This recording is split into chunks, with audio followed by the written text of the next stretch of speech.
Buenas a todos de nuevo. Empezamos la mesa de diálogo número 3 y mi nombre es María Pascual. Soy ajena al sector textil, experta en temas legales.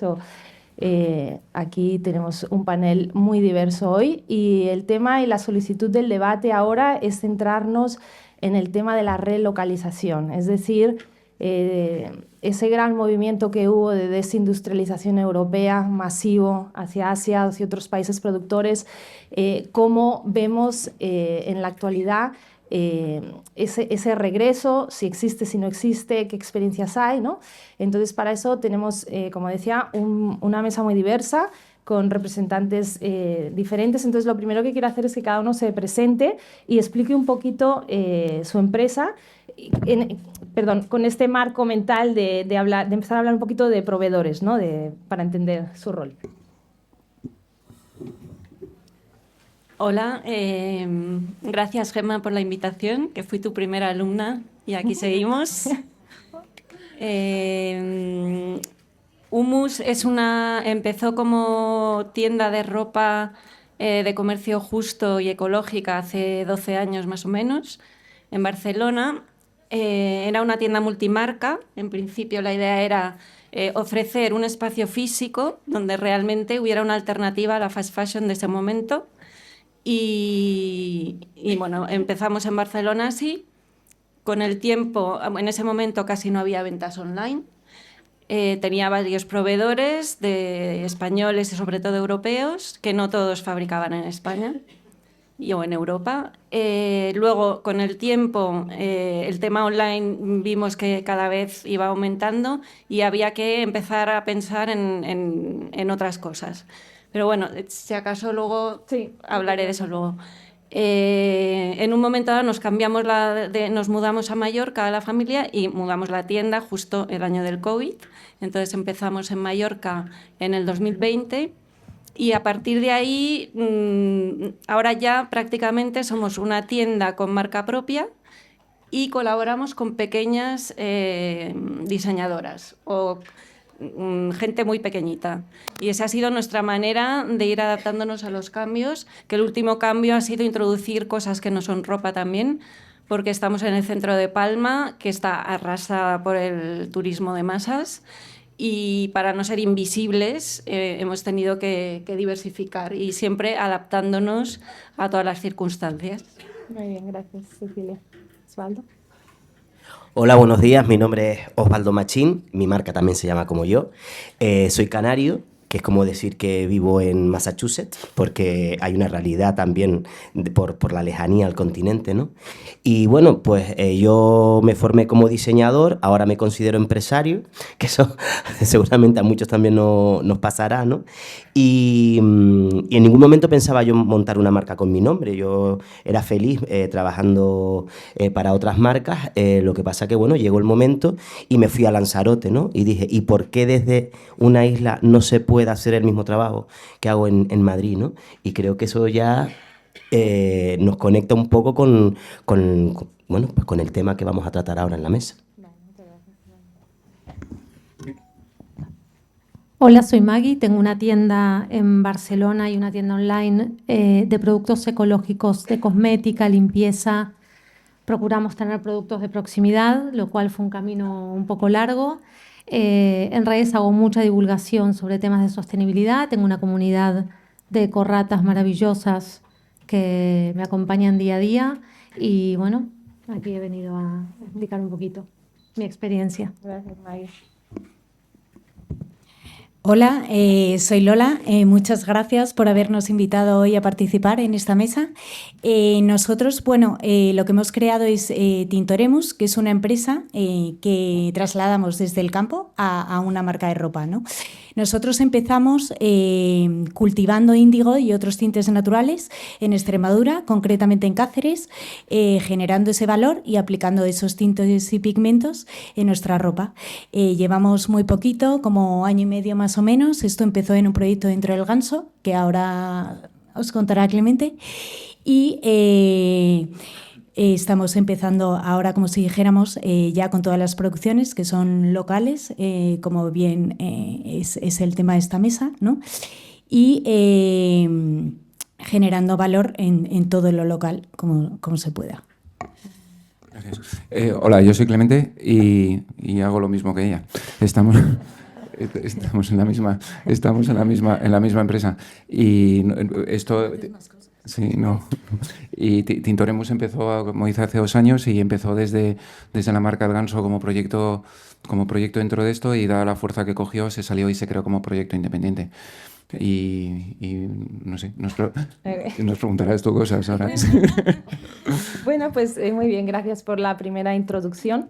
Sí, la primera pregunta es, no sé si es el caso de todos, pero quien haya tenido experiencia directa en ese momento donde tienes que escoger entre un proveedor de fuera, un proveedor español, un proveedor de cercanía, entre precio y generar esas otras sinergias, el impacto logístico de relocalizar. O sea, quien tenga experiencias para contar, Maggie sé que tiene, porque justo me lo hablaba, y obviamente vosotros estáis ya desde cero empezando sí, con la cadena logística aquí en España. Así que abierto a quien quiera comentar su experiencia directa en ese momento crítico, ¿no? De decir, abandono esto que es precio y me voy con esto. ¿Ven?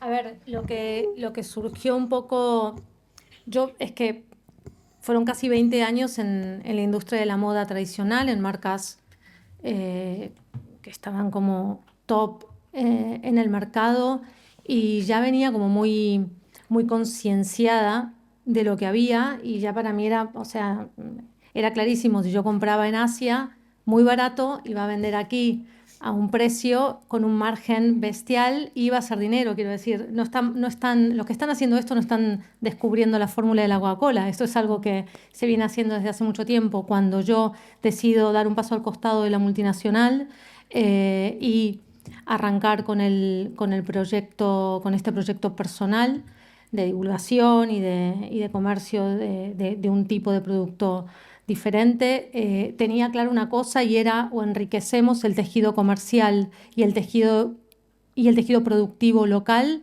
o estamos fritos, porque hay una realidad, y es, ya afuera sabemos que se hace todo. Ya sabemos que en Asia se hacen muchísimas cosas, y a día de hoy es muy difícil que alguien no sepa las condiciones de cómo se hace allí. Entonces, si tienes un poquito de conciencia, ya te empieza a hacer mucho ruido seguir comprando según qué cosas. Entonces, una de las decisiones más difíciles cuando yo arranco con Usar y Reusar fue que ya existía Usar y Reusar, fue eliminar casi un 30% del surtido, y ese surtido suponía un 20 y pico % de las ventas, con lo cual fue realmente bastante osado, pero yo tenía muy claro que o funcionaba o no era para mí, y eliminé un 30% de producto, que justamente era esto, era producto hecho fuera, estando aquí el sustituto, porque esto es una realidad. A día de hoy también es bastante utópico intentar decir, por lo menos en lo mío, que todo lo puedes conseguir aquí en Leganés. No. Hay cosas que sí o sí se siguen produciendo fuera, pero claro, aquí hay que revisar un poco la cadena también, la trazabilidad de este producto, etcétera. En mi caso fue un salto de fe.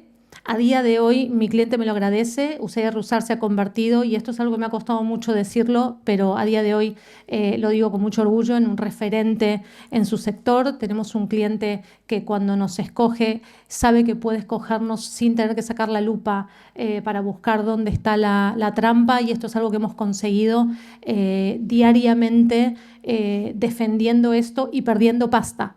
Porque yo siempre digo lo mismo, y se lo digo a mis clientes sobre todo, y a mi comunidad de redes: si nosotros vendiéramos lo que venden todos, venderíamos camiones. Pero la realidad es que si queremos realmente, cuando ya te metes en un tipo de sector sostenible, tienes que meterte con todo. ¿Por qué? Porque las grandes se meterán. Mañana el Corte Inglés va a sacar su planta verde. Carrefour tiene su kiosquito verde, que es Planeta Huerto. Entonces, si queremos realmente diferenciarnos, y si queremos realmente decirles también a los grandes, aunque yo sea en este momento una hormiguita insignificante, oye, tío, esto que estás haciendo es un kiosco verde y al final detrás de esto no hay sustancia. Hay una forma distinta de hacerlo y yo creo que se puede. A día de hoy, UCR Rusal, recuerdo que vine hace 2 años, que invitó Gemma también a hablar, y me acuerdo que cuando vine, lo estaba pensando recién en el AVE, tuve que dejar mi tienda cerrada porque, claro, estaba yo sola, y hoy puedo decir que hemos abierto el segundo punto de venta en Barcelona, ya tenemos 2 puntos de venta, la tienda online, y mi tienda está abierta porque he podido contratar gente, oye. ¡Ole! Bravo. Muchas gracias, Mai. Muy inspirador. ¿Alguien más quiere compartir? Osvaldo, ¿quieres? Bueno, en cierta manera, sí es verdad de que uno ya lleva muchos años en la industria, ¿no? Y vamos viendo muchos procesos que ha pasado, ¿no? A nivel nacional. Yo recuerdo en el 2008 de empezar a trabajar para una marca conocida aquí en Madrid, era el director creativo, y venía además de estar en Galicia y no encontrar ningún taller de confección a nivel nacional, ¿no? Entonces ese fue el motivo de tener que irnos a China, ¿no?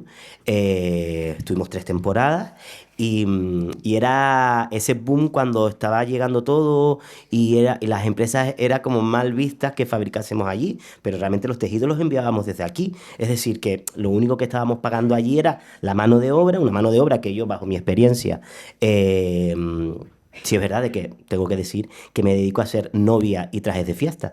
Entonces, todo el taller o toda la gente que nos cosía, pues bueno, no vimos como a lo mejor esa imagen de costura asiática, ¿no? Del chino ahí trabajando, sino todo como muy familiar, ¿no? Pues recuerdo que de asistir a ferias y un poco ocultar que hacíamos la confección allí porque estaba muy mal visto, ¿no? Y al final decíamos, y era la realidad, es decir, enviábamos todos los tejidos de aquí, todas las furnituras eran europeas, y bueno, simplemente porque la calidad que nosotros queríamos no la conseguíamos en China, no existía. Allí lo que teníamos era la mano de obra. Y ver cómo todo nuestro tejido industrial textil en España se moría y empresas de toda la vida, talleres, que hacían pantalones, no querían, por ejemplo, hacer faldas, ¿no? Era como que también ilógico de... Joder, al final nos estamos cargando algo, ¿no? Que ya después, evidentemente, cuando llegó el COVID, volvió un poco a resurgir todo ese sentimiento, ¿no? de los talleres, bueno, pues de tener toda nuestra industria lo más cerca posible, ¿no? Porque al final, pues claro, no ha cambiado tampoco mucho, ¿no? El tema sobre todo de los transportes, que al final sube mucho el precio de la prenda, ¿no? A día de hoy, nosotros, ¿no? o mi empresa, ¿no? Estamos eso, como les decía, localizados en Lanzarote, y llevamos ya 8 años, 8 temporadas, introduciendo en nuestras colecciones la artesanía canaria. Al principio era un poco loco, ¿no? El que la gente fuera a pedir, inclusive hasta los propios canarios, ¿no? Pedir esa artesanía en sus vestidos de novia o de comunión. A día de hoy ya lo piden. Eso también nos ha implicado a nosotros ir quitando cada vez más pues encajes o fantasías que vete tú a saber de dónde vienen, porque en tejidos de alta costura todavía no hay ese camino, ¿no? No te dicen esa hoja de ruta que ha seguido los tejidos. Yo tengo una compañera que está arriba en el equipo de confección que siempre hace la broma, ¿no? De que esas pedrerías están cosidas con manitas de niños, ¿no? Vete tú a saber, porque es que realmente ahí hay mucho parón, no en tejido plano, ¿no? Como por ejemplo para un prêt-à-porter más normal, que ahí sí está la trazabilidad del producto, ¿no? Entonces, el que también estemos poniendo ese tipo de... Bueno, en este caso la artesanía es un calado canario, ¿vale?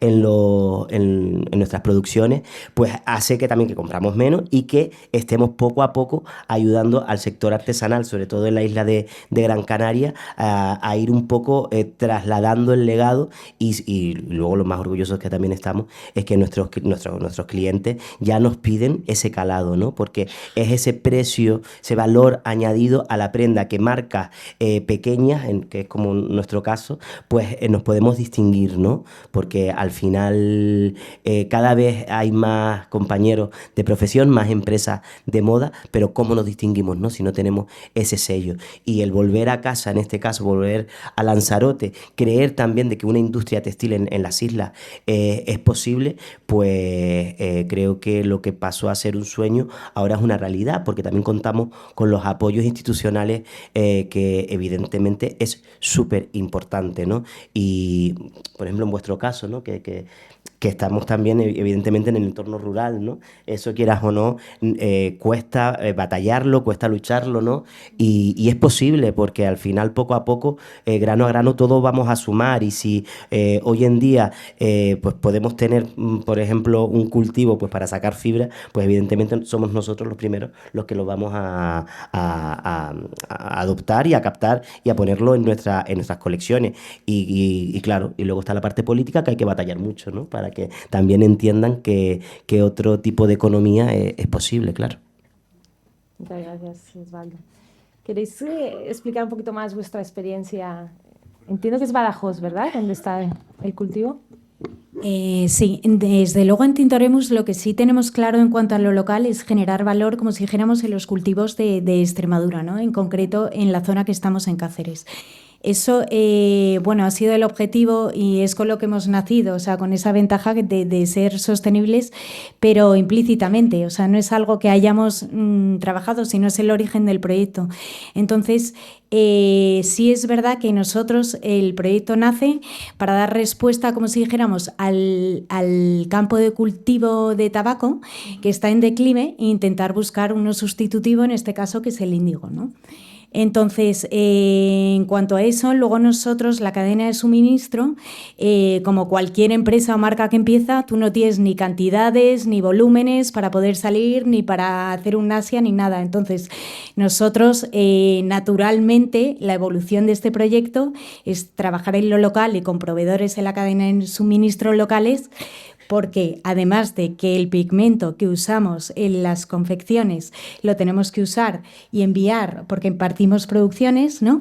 Entonces nos sale mucho mejor y más rentable el hacerlo aquí en cercanía, también por el hecho de, siendo honestos, el hecho de que una marca cuando empieza no puede salir, ¿no? O es bastante más complicado. Entonces, nosotros tenemos todo localmente ya por un origen del mismo proyecto. Entonces, no tenemos historias tan fantásticas como puede tener Maggi, sino simplemente es al salir una marca que está haciendo o que está en el campo de cultivo y estamos con tintes naturales, lo lógico y lo normal es seguir generando ese valor aquí cerca. Tiene mucha lógica. Bueno, pues la siguiente pregunta sería un poco, aunque Gemma nos ha pedido mucho que nos centremos en esa visión positiva, ¿verdad? Y yo creo que la primera charla de esta mañana también era muy incisiva sobre las preguntas que nos tenemos que hacer para llegar a las soluciones, ¿no? Entonces, es una primera pregunta sobre barreras que veis al retorno de empresas o a generar más tejido, pero luego la idea es que nos centremos un poco en ver, hay múltiples áreas en las que se ha hablado aquí, hay que hacer cambios legislativos, hay que hacer cambios de digitalización, de cultura, de fibras, habéis hablado de tantas áreas que requieren cambios, ¿no? Pero primero, si podéis identificar vosotros barreras específicas a la relocalización, incluso proveedores que sepáis que están fuera y que hayan expresado deseo de volver, pero ¿qué cosas estructurales están impidiendo que recuperemos tejido o que recuperemos artesanos? ¿No? Tú me hablabas de que a veces faltaba ya talento, talleres cerrados, ¿no? ¿Qué está pasando ahí? Hombre, a nivel Canarias, pues imagínate, ¿no? O sea, lo difícil que es poder estar, ya no producir, sino vender, ¿no? Es decir, es que actualmente la legislación que tenemos en Canarias, os pongo un poco en antecedentes, Canarias tiene un régimen fiscal distinto al nacional, ¿no? No pagamos IVA, tenemos IJIC, y bueno, pues también eso conlleva que el transporte es mucho más caro, ¿no? Entonces, hay muchas marcas que, por ejemplo, a nosotros nos está pasando también, no tengo que nombrar a nadie, a nosotros nos está pasando también sobre todo con las ventas online, ¿no? Nos es más cómodo tener otra empresa aquí a nivel nacional, ¿vale? Porque no podemos enviar desde Canarias por el pues por el tiempo, ¿no? Que dura todo mucho más. A mí me sale más rentable tener un taller aquí en Península, comprar el producto a nivel nacional o en Europa, traerlo a Península, confeccionarlo, tratarlo aquí y desde aquí distribuirlo a las tiendas a nivel nacional. Jova, eso es triste, ¿no? Eso es triste porque yo no puedo dejar el dinero, en este caso, en mi comunidad, porque no tengo una legislación que me lo permite, ¿vale? Y si existe, yo no sé cuál es, ¿vale? Y soy plenario de la Cámara de Comercio de Lanzarote. Quiero decir que me lo leo todo, ¿vale? O sea, entonces estoy ahí todo el día y al final también es uno de los problemas. Sí, está muy guay, pero ¿cómo envío y sobre todo después que el cliente quiere el producto ya? Lo compra y lo quiere ya, ¿no? No tenemos esa capacidad de esperar, de entender bueno, pues que se hace todo a medida, que tiene un proceso, ¿no? Entonces, todo se quiere ya. Entonces, pues claro, es muy difícil. Y yo para mí, digamos que el obstáculo, en este caso, o en mi caso, es precisamente la legislación. Muy Sí. bien, muchas gracias. Creo que Cecilia quería hablar. Sí, yo me voy a salir un poco del tema. Yo sí que quería aprovechar para hablar de un poco de las marcas de moda sostenible y cómo la relación que tienen con las tiendas. Porque no se ha hablado mucho de pequeño comercio, de las tiendas multimarca, que somos las que al final estamos en gran parte vendiendo esa ropa y haciendo la labor de educación con la gente, porque cada vez que entra una persona y te pregunta, tienes la ocasión de explicarle todo qué es la moda sostenible y por qué lo es y qué es el fast fashion. Y entonces, en todos estos años, con el tema de las ventas online, lo que ha ido pasando es que yo creo que las marcas, no sé si aquí hay muchas, bueno, han apostado por quererlo todo. Estar online, estar en tiendas, cuantas más tiendas mejor, aunque a veces saltándose incluso que en un barrio una tienda tenga esta marca y por barrios, digamos. Y poco a poco yo creo que esto ha contribuido a la desaparición de muchas tiendas multimarca que juegan una labor muy importante, porque cogemos lo mejor de cada uno o según un estilo personal, creamos un ambiente y vendemos luego eso con todo el cariño del mundo y conociendo a nuestra clientela y creamos cosas que una marca sola a lo mejor no puede, llegamos porque combinamos cosas, ¿no? Y entonces creo que ese diálogo entre marcas y pequeño comercio debería estar. Y porque ahora mismo, por ejemplo, una marca lo que hace es, tú como tienda tienes que 6 meses antes o 8 meses antes hacer un pedido que ya la marca va a fabricar lo que ya sabe que va a vender. Muchas veces tienes que pagar por adelantado el pedido antes de que te llegue a la tienda y luego la marca se desentiende de ti. Si un modelo no te funciona, un color no te funciona, cualquier cosa, se desentienden. Además, a veces hacen ofertas online, ¿no?, a las que tú no puedes llegar porque si lo haces ya no ganas nada. Solo online durante 3 días, 20% de descuento. Y tú te quedas ¿cómo puede ser si yo he pagado casi eso por tenerlo en mi tienda? Y otra cosa aunque no hagan eso, porque tampoco todo el mundo funciona igual, pero lo que también ha pasado es que la marca online tiene todos los modelos de todos los colores disponibles todo el tiempo. Y tú como pequeño comercio no puedes tener eso. Entonces la gente que hacía, venía a la tienda, se probaba el modelo, no me gusta, ¿tienes este color? No, pero antes era, bueno, pero tengo esta otra cosa que a lo mejor también te va, no, es que quiero este modelo que he visto online. Se lo prueba, ve la talla que le va bien y luego lo compra online. Y como esto, pues muchas cosas. O en un periodo de rebajas que tú ya vas teniendo menos tallas, pues ahí es cuando las marcas venden también mucho, porque las tiendas se van quedando sin marcas, sin tallas. Entonces, esto para mí creo que es importante porque el pequeño comercio es la parte humana de todo esto. Somos los que estamos en contacto directo con los clientes y que podemos... Yo llevo 12 años pues, haciendo esta labor de concienciación y he notado mucho cambio. O sea, al principio, cuando entraba la gente en la tienda, no sabía de lo que estaba. Veían un vestir sostenible y ¿qué es esto de sostenible? ¿No? No. Y a día de hoy pues ya entran y con preguntas mucho más concretas y valorando lo que decíamos. Si es un producto local hecho en Mallorca, lo valoran tanto los mallorquines como los turistas que pasan por ahí y que dicen, qué maravilla, un sitio que me compro una cosa y solo está aquí, no está en ningún otro sitio más, ¿no? Y bueno, eso quería aprovechar para decirlo. Muy bien, gracias, Cecilia. ¿Algún comentario más, chicos, vosotros? Yo únicamente decir que en la parte de industria en España, de talleres y demás, es muy llamativo. Hace 20 años había muchos talleres, industria en España y la verdad es que en distintas zonas, en Cataluña, en la zona de Béjar, en Talavera, había muchos talleres.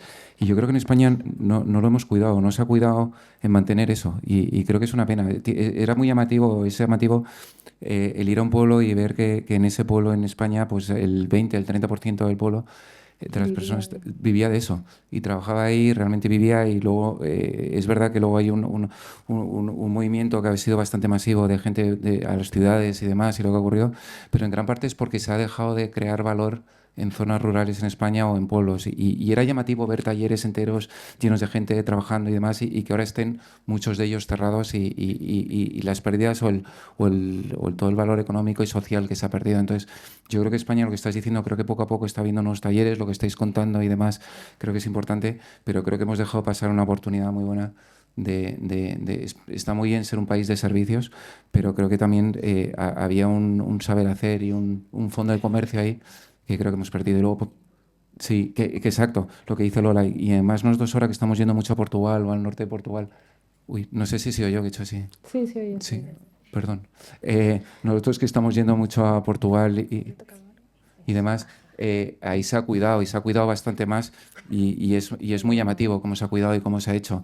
De hecho, el otro día hablando con una fábrica en la zona de Guimaraes, nos decían que el gran problema que tenían, que creo que es una segunda cosa que creo que has dicho tú antes, Osvaldo, y es que la gente va cumpliendo años y la gente que sabía hacer las cosas... o sea, no hay un relevo generacional a esas personas. Entonces, ahí creo que también puede haber un problema de realmente saber hacer las cosas también aquí en cercanía. Mira, perdona que te interrumpa. No, sí, ya va.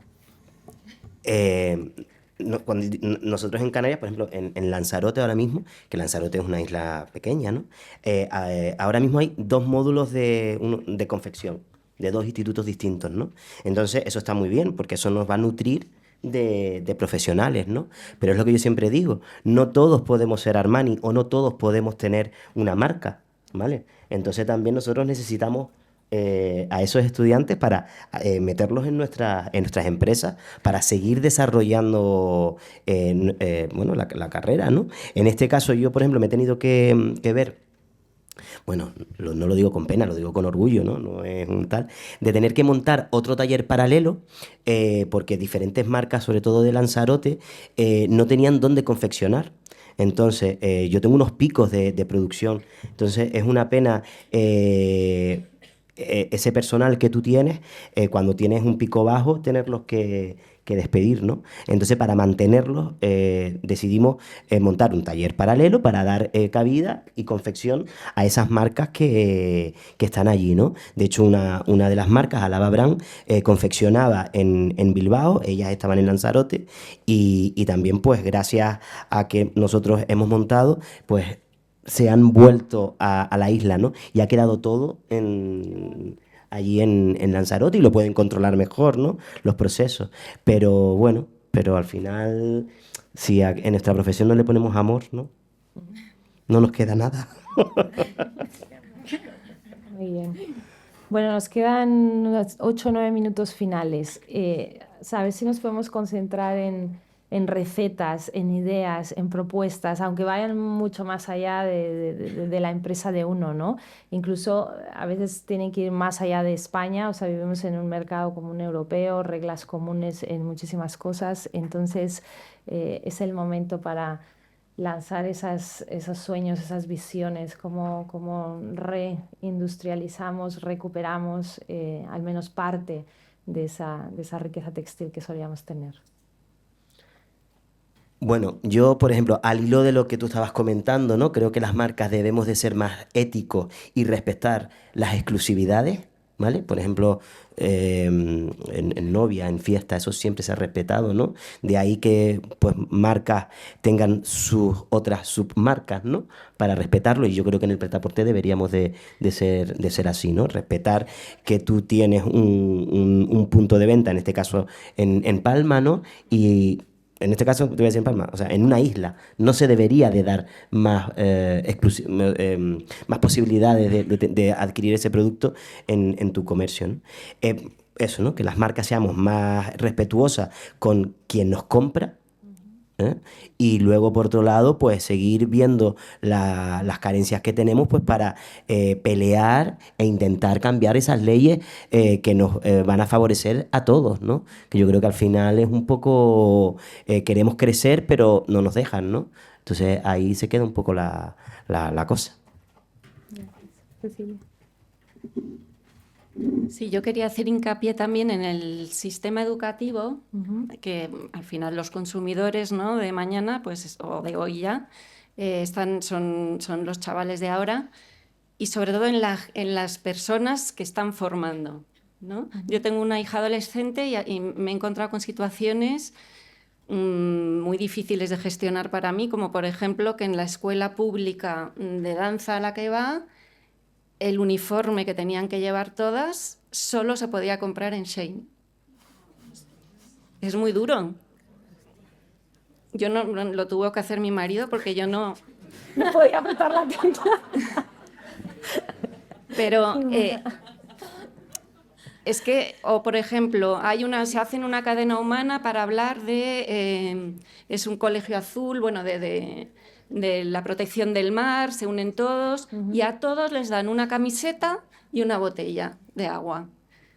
Entonces es en el día a día de las escuelas, de todas las actividades que se hacen, tener no es ya tener una asignatura o es que sea transversal en todo, porque al final es eso lo que va a hacer que luego sean consumidores responsables. Entonces yo eso sí que lo veo vital, pero no tanto dar charlas en institutos, sino como formar a las personas que están trabajando con los jóvenes.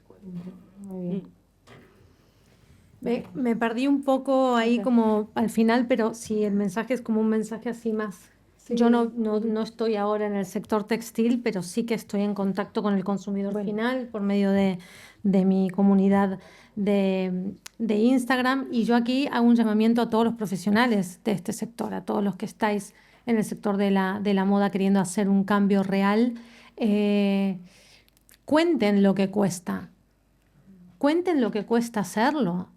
Yo volvía del mercado orgánico tirándome de los pelos porque cómo se le ocurre al ladrón cobrarme 5 euros el kilo de tomates ecológicos, hasta que tuve una tomatera y la tuve que sacar adelante y me di cuenta que era poca pasta. Entonces, cuenten lo que cuesta hacer un dobladillo, cuenten las horas que cuesta hacer una camiseta. Cuéntenlo, porque yo no puedo contar, yo no sé, yo nunca hice una, pero vosotros que estáis ahí, porque yo os garantizo que si alguien se enfrenta a una máquina de coser e intenta coser su camiseta, luego ya lo de pagarla 5,50 € en Shein le va a hacer ruido por algún lado. No a todos, pero a la inmensa mayoría sí. Muchas gracias. Yo estoy completamente de acuerdo contigo, Maggie. O sea, yo creo que al final la trazabilidad o el saber el cliente, igual que ahora real fooding tiene su contexto, ¿no? Creo que la ropa tiene que tener el suyo. O sea, es decir, que con una trazabilidad y contando absolutamente todo, yo creo que ahí haces conciencia a los clientes, sobre todo a que también se enamoren de tu marca y sepan lo que te está costando hacer todo, ¿no? Ese camino. Y por qué pones ese precio. De hecho, hay muchas marcas que contando lo que hacen, como Everlane en Estados Unidos, pues la gente se enamora de esos proyectos. Y al final lo que tienes que hacer es eso, ¿no? Un Shein va a existir y si no es Shein va a ser otra. O sea que al final lo que hay que hacer es contar de verdad lo que haces, el generar valor y que se enamoren de tu marca y quieran llevar cosas de verdad. Sí, muy bien.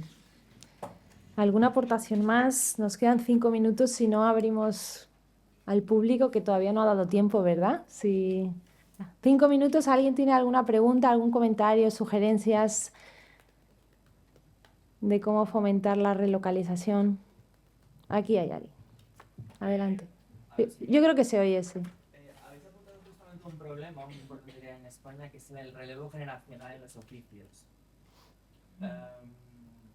Ahora mismo tenemos un problema fundamental, es decir, si queremos reindustrializar, que es una parte de lo que estamos hablando de relocalizar aquí, la producción falta el talento. No hay. No hay nadie además que forme ese talento, porque los que están ahora mismo en el oficio tienen tanto trabajo que no pueden formar a las futuras generaciones. O sea, ahí tenemos un problema muy gordo como sociedad, porque se está perdiendo conocimiento, se está perdiendo cultura, se está perdiendo patrimonio. Por tanto, es algo sangrante que ahora mismo tenemos que ponernos todos a ello. Todos a una, porque por mucho que queramos volver a reindustrializar, no hay talleres.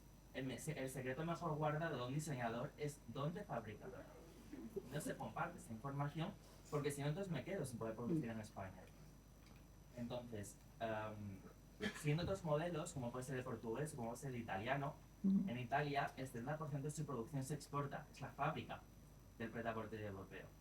Ellos hacen política de Estado. Tienen un ministerio que se llama Made in Italy y que da ayudas directas a las empresas de producción de moda, de muebles, de gastronomía y de automóvil. Por tanto, creo que en España tiene que haber un plan nacional, estratégico, que pueda acompañar y conseguir ese relevo generacional. No sé qué opináis vosotros en ese sentido. Y luego otra cuestión es, que comentabais, que es la pérdida del canal multimarca. También es otra cuestión sangrante, la pérdida de canal multimarca, porque eso hace que también que diseñadores emergentes o marcas pequeñas no puedan acceder al público final. Vale que ha nacido el online y es maravilloso. En el online estamos todos, ¿cómo te diferencias online? Es muy complicado. También la pérdida del canal multimarca se deriva de que las marcas han querido ganar su margen. Es decir, yo no voy a trabajar con un colaborador que llega hasta un cliente final, sino que quiero todo el margen y por tanto me voy a retail propio o me voy al canal e-commerce. Por tanto, también hay que tener una reflexión, yo creo, dentro de todo el sector de qué papel tiene que tener multimarca. Si lo vamos a dejar morir entre todos y nos vamos a ir a otros modelos de negocio, ¿por qué motivo? Tan habría que preguntárselo, o qué vamos a hacer en ese sentido. Por tanto, yo creo que es algo que entre todos tenemos que colaborar, reflexionar y buscar propuestas y estrategias para revertirlo. Muchas gracias. Una cosita. Sí. Para hacer. Antes he hablado de biodiversidad y yo creo que las tiendas multimarca como parte del pequeño comercio somos la biodiversidad de las ciudades. El pequeño comercio es la biodiversidad, es lo que hace que una ciudad sea distinta de otra y yo creo que hay que defenderlo como sea, porque es tejido social, es barrio, es humanidad, es importantísimo defenderlo y protegerlo. Muy bien, pues creo que hemos agotado el tiempo. A menos alguien quiere algo que decir sobre... Oye, ¿Puedo me decir una encanta la cosa? ¿Puedo decir intervención. una Sí, cosa? adelante. Lo que has dicho de Italia y de Francia, tienes razón. Yo creo que en España nos falta creernos. Somos un país muy creativo, creo que hacemos las cosas muy bien, pero creo que luego lo vendemos regular. Y creo que tenemos que creernos un poco que somos bastante mejores de lo que... Legislativamente hablando, la moda no es un sector estratégico para Sí, España. deberías. Cuando representa el 2,9% de nuestro PIB. Sí. Solamente lo dejo ahí. No, excelente, y creo que es uno de los puntos que Gemma está promoviendo mucho, o sea, cómo este abordaje tiene que ser un abordaje sectorial, un abordaje de clúster y un abordaje nacional. ¿Es el fashion español uno de nuestros buques insignias, sí o no, verdad? Y entonces, sí, hasta yo le decía, es que hay partes de la moda española que deberían ser hasta patrimonio nacional, ¿no? Nuestros bordados, hasta el arte sacro del sur. Entonces, eso pasa por una unión de mucha gente y bueno, y nuevo agradecimiento a Gemma porque estas cosas lo empiezan a hacer posible. Bueno, pues gracias a todos. Gracias.